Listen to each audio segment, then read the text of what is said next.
साथियों नमस्कार, मैं हूं नीरज पटेल और आप देख रहे हैं नेशनल जनमत। देश में 50% से ज़्यादा आबादी रखने वाले ओबीसी के प्रतिनिधित्व और हिस्सेदारी देने के लिए बनाए गए मंडल कमीशन के चेयरमैन बीपी मंडल साहब की जयंती की पूर्व संध्या पर, जहां एक तरफ दिल्ली विश्वविद्यालय के प्रोफेसर और बीपी मंडल साहब के प्रपौत्र प्रोफेसर सूरज मंडल और असिस्टेंट प्रोफेसर सुधांशु कुमार मुझे फ़ोन करके 25 अगस्त यानी बीपी मंडल साहब की जयंती के लिए इस बात की तैयारी की जा रही थी कि एक हैशटैग चलाया जाएगा, speak up OBC SC ST. इस हैशटैग के तहत क्रीमी लेयर में प्रस्तावित बदलाव का विरोध किया जाएगा, जातिवार जनगणना की मांग की जाएगी, ओबीसी पार्लियामेंट्री कमेटी के सुझावों और रिपोर्ट को लागू करने की बात होगी, निजी क्षेत्र में आरक्षण की बात होगी, सरकारी उपक्रमों को निजी हाथों में बेचने का विरोध होगा। ऐसी तमाम सारी मांगों की तैयारी चल रही थी। सामाजिक चेतना फाउंडेशन के महेंद्र यादव भी फ़ोन करके कह रहे थे कि पूरे प्रदेश भर में इन्हीं सब मांगों को देखते हुए मंडल साहब की जयंती पर लोगों से ज्ञापन दिलवाना है।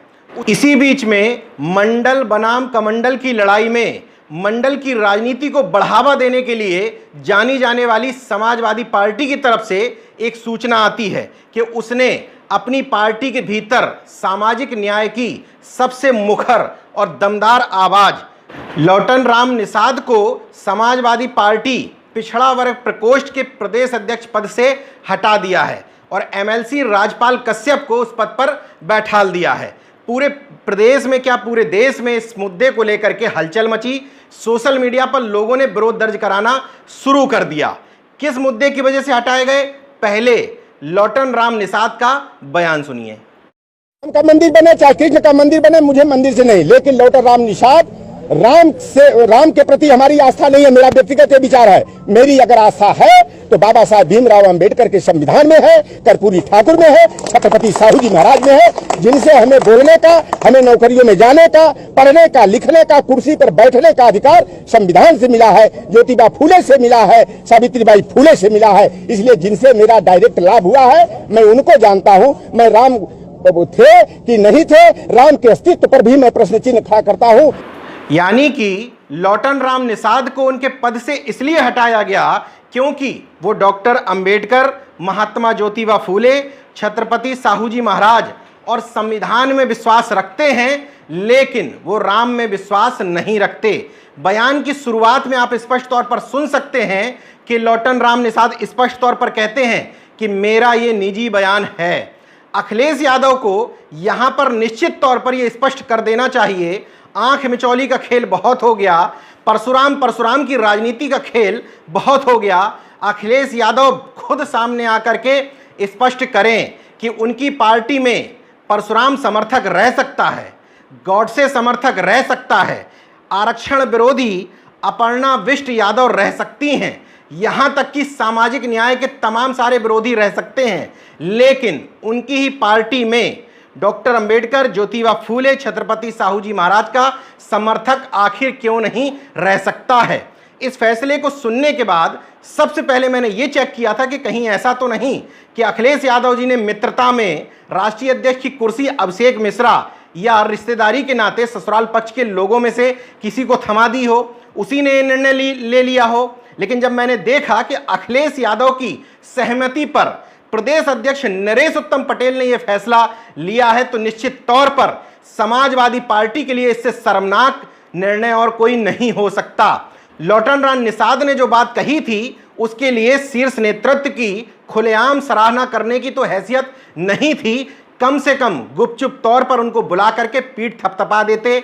इसलिए क्योंकि लौटन राम निषाद संपूर्ण पिछड़े वर्ग को समाजवादी पार्टी से जोड़ने के लिए मेहनत कर रहे थे, एक सामान्य कार्यकर्ता की हैसियत से और राष्ट्रीय निषाद संघ के राष्ट्रीय सचिव की हैसियत से भी वो तमाम पिछड़ी और अति पिछड़ी जातियों को समाजवादी पार्टी या छोड़ दीजिए सामाजिक न्याय के सूत्र में पिरोने के लिए काम कर रहे थे। पहली बार नहीं था कि उन्होंने कोई इस तरह का बयान दिया है, वो लगातार इस तरह की बात करते थे जिससे स्पष्ट था कि वो संविधान को मानने वाले व्यक्ति थे, बाबा साहब और सभी बहुजन महापुरुषों में अटूट विश्वास रखते थे। इसी तरह का एक उदाहरण मैं बता देता हूं। ऋषि यादव जौनपुर के समाजवादी पार्टी के नेता हैं, बेहद अच्छा काम कर रहे हैं। समाजवादी कुटिया नाम से कुछ बच्चों को पढ़ाने का काम करते हैं। वहां जब लौटन राम निषाद पहुंचे थे तो वहां भी उन्होंने बच्चों को सबसे पहले संविधान की प्रस्तावना की शपथ दिलवाई थी। इसके बाद जो नारे लगवाए थे वो भी आप सुन लीजिए। भारतीय संविधान जिंदाबाद, भारतीय संविधान जिंदाबाद, बाबा साहब भीमराव अंबेडकर अमर रहे, बाबा साहब भीमराव अंबेडकर अमर रहे। बलिया के रहने वाले सामाजिक न्याय कार्यकर्ता लौटन राम निषाद के लिए पद कितना महत्वपूर्ण है ये मैं इस आधार पर कह सकता हूं। 26 दिसंबर 2019 को समाजवादी पार्टी के अंदर लोहिया सभागार में समाजवादी पार्टी की नीतियों में विश्वास रखने वाले ओबीसी एससी वर्ग के लोगों की एक मीटिंग बुलाई गई थी। लौटन राम निषाद के द्वारा वो मीटिंग बुलाई गई थी। पूरे प्रदेश से उसमें कार्यकर्ता जुटे थे। पत्रकार की हैसियत से मैं भी उस मीटिंग में मौजूद था। उस मीटिंग में जो भी बातें हुई वो वहां मौजूद लोग खुद जानते होंगे कि लौटन राम निषाद ने सामाजिक न्याय की, पिछड़े और दलितों की हिस्सेदारी की जिस हद तक वकालत की थी, अखिलेश यादव के सामने दूसरे किसी नेता की हैसियत नहीं है। इसलिए क्योंकि समाजवादी पार्टी में भी अब यही पैटर्न लागू हो गया है। अखिलेश यादव के सामने कोई बोलने की हैसियत में नहीं है। उनके दरबार में भी केवल गूंगे बहरे लोग ही पसंद किए जाते हैं। वही गूंगे बहरे लोग, नाम किसी का लेना ठीक नहीं है, लौटन राम निषाद की पिछड़े वर्ग में लोकप्रियता और सक्रियता को लेकर के अंदर ही अंदर उनको पसंद नहीं करते थे।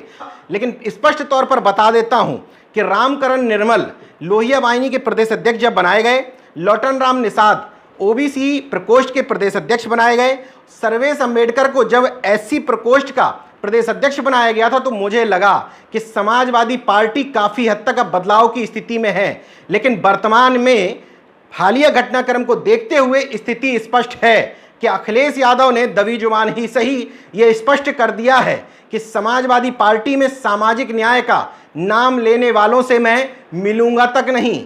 तमाम सारी पार्टी के प्रदेश अध्यक्ष जो विभिन्न प्रकोष्ठों के हैं वो अखिलेश यादव से एक एक हफ्ते तक सामाजिक न्याय के मुद्दों पर मिलने का समय मांगते रहते हैं, उनको समय नहीं दिया जाता। यही हकीकत है समाजवादी पार्टी के आंतरिक ढांचे की।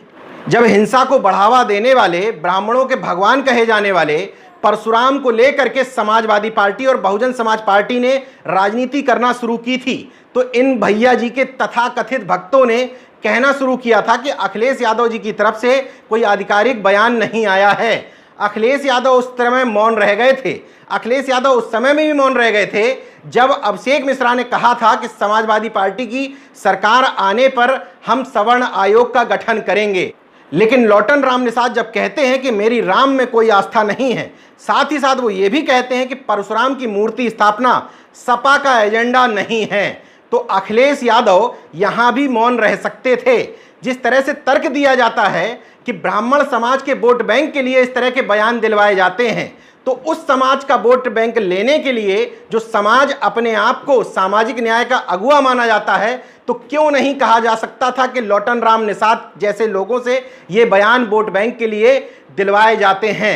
इसका मतलब अखिलेश यादव के मन में स्पष्ट है कि उनको इस पक्ष का वोट लेना है, इस पक्ष का वोट आपको नहीं चाहिए। भारतीय जनता पार्टी इस तरह का डिसीजन लेती तो बात समझ में भी आती, इसलिए क्योंकि भारतीय जनता पार्टी में गोडसे समर्थक साध्वी प्रज्ञा ठाकुर को न सिर्फ सांसदी का टिकट दिया जाता है बल्कि सांसद बना करके संसद में भी भेज दिया जाता है। विचारधारा का यही एक फर्क है। अखिलेश यादव मेरी नज़र में इतने कंफ्यूज नेता हैं कि उनकी विचारधारा आज क्या है, कल क्या है, ये समझना बेहद मुश्किल का काम है। अखिलेश यादव की वैचारिक दरिद्रता का एक उदाहरण आपको बता देता हूं। अखिलेश यादव ने एक ट्वीट किया, महापुरुषों की जयंती व पुण्यतिथि पर होने वाले अवकाश उनके सम्मान का प्रतीक होते हैं। भाजपा ने भगवान विष्णु के अवतार, शहीदों, क्रांतिकारियों व राजनेताओं से जुड़े अवकाशों को रद्द कर उनका अपमान किया है। दरअसल आज के सत्ताधीश स्वयंभू महापुरुष सारा फोकस खुद पर ही चाहते हैं। सोचिए, अखिलेश यादव को भगवान विष्णु के अवतार यानी कि परशुराम के नाम पर छुट्टी कैंसिल करने की चिंता है, लेकिन 2000 में मायावती की सरकार बनी, उन्होंने केजीएमयू का नाम छत्रपति साहू जी महाराज यूनिवर्सिटी कर दिया। 2003 में मुलायम सिंह यादव मुख्यमंत्री बने, उन्होंने फिर से केजीएमयू कर दिया। 2007 में मायावती बनी, उन्होंने फिर से छत्रपति साहू जी महाराज यूनिवर्सिटी कर दिया। 2012 में अखिलेश यादव मुख्यमंत्री बनते हैं, उन्होंने फिर से उसका नाम हटा करके किंग जॉर्ज मेडिकल यूनिवर्सिटी कर दिया। आपसे ज़्यादा वैचारिक दरिद्र कौन व्यक्ति हो सकता है? आपको उन लोगों के महापुरुषों की चिंता है जो निश्चित तौर पर हमेशा आपको नीचा दिखाने के लिए काम करते रहे, लेकिन जो आपके वोटर रहे, जो आपके समर्थक रहे, आपको अपना भाई बंधु मानते रहे, उन बहुजन महापुरुष के नाम को एक बार नहीं 4-4 बदलवाने का खेल आपके द्वारा ही किया गया। 2012 में ये बात हुई थी। निश्चित तौर पर समय बहुत बीत गया है, लेकिन आप माफ़ी मांग सकते थे। SC/ST प्रमोशन में रिजर्वेशन का जो बिल फाड़ा गया था, उसके लिए भी आप माफ़ी मांग सकते थे। यही आपकी राजनीतिक परिपक्वता का परिचायक भी होता। सपा और बसपा के गठबंधन में जितनी परिपक्वता समाजवादी पार्टी यानी कि अखिलेश यादव की तरफ से दिखाई गई, निश्चित तौर पर मैं उस परिपक्वता का कायल हूं, क्योंकि अभी तक आपकी तरफ से मायावती को लेकर के कोई भी गलत बयानी नहीं की गई। लेकिन यही मैं कंफ्यूज होता हूं कि वो पार्टी जो एक तरफ गाय, गंगा, गोबर, गौमूत्र, धर्म, अधर्म, देश प्रेम, राष्ट्रवाद जैसे मुद्दे में लोगों को उलझाना चाहती है, उसके बदले में आपके पास नौकरी, रोजगार, शिक्षा, क्रीमी लेयर, आरक्षण, प्रतिनिधित्व, हिस्सेदारी जैसे तमाम सारे मुद्दे हैं। आप उन मुद्दों को भूल करके धर्म की पिच पर खेलने जाएंगे, निश्चित तौर पर इस राजनीति से आउट हो जाएंगे। लिख के रख लीजिएगा कि मंडल वर्सेस कमंडल की लड़ाई में अगर मंडल की लड़ाई आप खुल करके नहीं खेल पाए, आप कमंडल के पीछे भागते रहे, तो कमंडल की लड़ाई में भारतीय जनता पार्टी से नहीं जीत पाओगे। एक बात मैं यहां क्लियर कर देता हूं, कई लोगों को ऐसा कंफ्यूजन रहता है कि मेरे जैसे तमाम सारे तर्कवादी लोग ये चाहते हैं सभी वंचित वर्ग के नेता ईश्वर की सत्ता के विरोधी हो जाएं। ऐसा संभव नहीं है, लेकिन मैं आपसे ये उम्मीद जरूर करता हूं कि पूजा पाठ करना बेहद निजी मामला है, और निजी तौर पर अगर आप पूजा पाठ कर रहे हैं तो उसको अपने घर तक सीमित रखा जाए। राजनीतिक स्टंट भारतीय जनता पार्टी को ही सूट करता है, क्योंकि उसी को इसके हिसाब से वोट मिलता है। अगर डीपी में पूजा पाठ करने की फोटो योगी आदित्यनाथ लगाएंगे तो उनके लोगों को अच्छा लगेगा, लेकिन अखिलेश यादव अगर धरना प्रदर्शन करते हुए ओबीसी एससी के साथ जो एनएफएस नॉट फाउंड सिटेबल का खेल करके विश्वविद्यालयों में नौकरियां छीनी जा रही हैं, उसका प्रदर्शन करते हुए डीपी लगाएंगे। इसके अलावा फूलन देवी की, जगदेव बाबू कुशवाहा की, पेरियार ललई यादव की, सावित्रीबाई फूले, ज्योतिबा फूले, किसी भी वंचित वर्ग के महापुरुष के साथ अपनी डीपी लगाएंगे तो शायद उनके वोटरों को, उनके लोगों को, वंचित तबके के लोगों को ज़्यादा अच्छा लगेगा। मतलब स्पष्ट है, आपको अधार्मिक होने की, आपको ईश्वर की सत्ता का विरोधी होने की जरूरत नहीं है, लेकिन आपके प्रवक्ता राजेंद्र चौधरी जब प्रेस जारी करते हैं कि समाजवादी पार्टी की तरफ से हनुमान जयंती पर भंडारे का आयोजन किया गया, तो निश्चित तौर पर यह दूसरे की पिच पर खेलने जैसी बात होती है। अखिलेश यादव के कन्फ्यूजन का आलम यह है कि समाचार पत्र में अगल बगल दो खबरें छपती हैं। एक खबर छपती है कि परशुराम और राम पर बयान देने के कारण लौटन राम निषाद को उनके पद से हटा दिया गया। दूसरी तरफ अखिलेश यादव के हवाले से एक खबर छपती है जिसमें अखिलेश यादव कह रहे हैं भाजपा नेतृत्व का संविधान और लोकतंत्र की व्यवस्थाओं में भरोसा ही नहीं रह गया है। अखिलेश जी से मैं पूछना चाहता हूं कि संविधान और लोकतंत्र की व्यवस्थाओं में क्या आपका भरोसा है? लोकतंत्र की व्यवस्था ये कहती है कि लौटन राम निषाद को अपना पक्ष बताने के लिए बुलाया जाता, आपके सामने वो अपना पक्ष रखते, लेकिन आपने बिना उनको बुलाए हुए एक तरफा सजा सुना दी। लोकतंत्र तो पार्टी के भीतर भी होना चाहिए। कोई व्यक्ति अगर अपने मन की बात कहता है तो उसको उसकी बात कहने का हक होना चाहिए। तमाम सारे समाजवादी पार्टी के कार्यकर्ताओं ने क्रीमी लेयर को लेकर के आपको पत्र लिखा, जो पार्टी के पदाधिकारी हैं या रह चुके हैं, लेकिन आपके कान पर जू तक नहीं रेंगी। क्रीमी लेयर के मामले पर आपकी पार्टी के कई नेताओं ने पत्र लिख दिए प्रधानमंत्री नरेंद्र मोदी को, लेकिन आपने पत्र नहीं लिखा।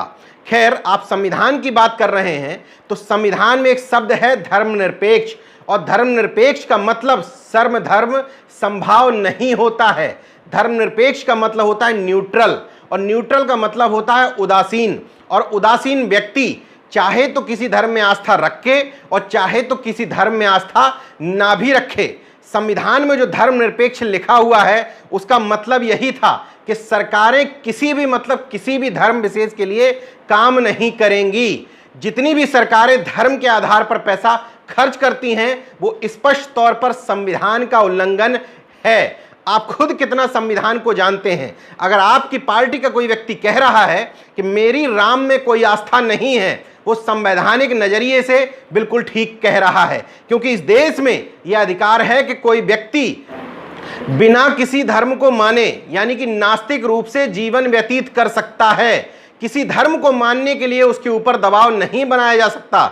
अखिलेश यादव जी खुद भी कंफ्यूजन में मत रहिए, और वो लोग जो सामाजिक न्याय की उम्मीद आपसे रखते हैं उनको भी कंफ्यूजन में मत रखिए। समाजवादी पार्टी में जो भी प्राथमिक सदस्यता लेता है उसी रसीद में छपवा दीजिए कि अगर आप समाजवादी पार्टी के प्राथमिक सदस्यता ले रहे हैं तो आपको राम में आस्था रखना पड़ेगा।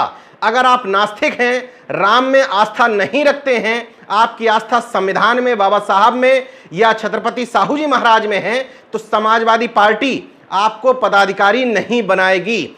हैरत होती है कि भारतीय जनता पार्टी को जो कुत्सित काम करना चाहिए वो काम भारतीय जनता पार्टी आपके ऊपर दबाव बना करके आपसे करवा लेती है। आप देखते रह जाते हैं। ऐसे समय में जब भारतीय जनता पार्टी जेपी निषाद नाम के व्यक्ति को राज्यसभा भेज रही है, उसी समय वो दबाव बना करके आपसे लोटन राम निषाद जैसे बेहद शानदार और सामाजिक कार्यकर्ता पर कार्रवाई करवा लेती है। हैरत होती है मुझे आपकी सोच पर और आपके उन सलाहकारों पर जो आपको इस तरह की सोच देते हैं, जिससे समाजवादी पार्टी दिन व दिन बढ़ने की बजाय कमजोर होती चली जा रही है। बहरहाल इस पूरे घटनाक्रम का एक सकारात्मक पहलू भी है। सकारात्मक पहलू यह है कि यादव समाज के उन लोगों पर जिन पर अखिलेशवादी और जातिवादी होने के आरोप लगते थे, जातिगत भावना से ऊपर उठ करके न सिर्फ यादव समाज के लोगों ने बल्कि संपूर्ण पिछड़े वर्ग के लोगों ने आगे आकर लोटन राम निषाद के समर्थन में आवाज बुलंद की है, और की भी जानी चाहिए। लोटन राम निषाद ने समाजवादी पार्टी में निष्ठा जताते हुए भी बहुत कम शब्दों में अपना दर्द जो बयां किया है, वही समाजवादी पार्टी की हकीकत है कि पार्टी के भीतर भी मनुवादी और आरएसएस की मानसिकता के लोग घुसे बैठे हैं। कौन लोग हैं वो आपको भी पता है, हमको भी पता है।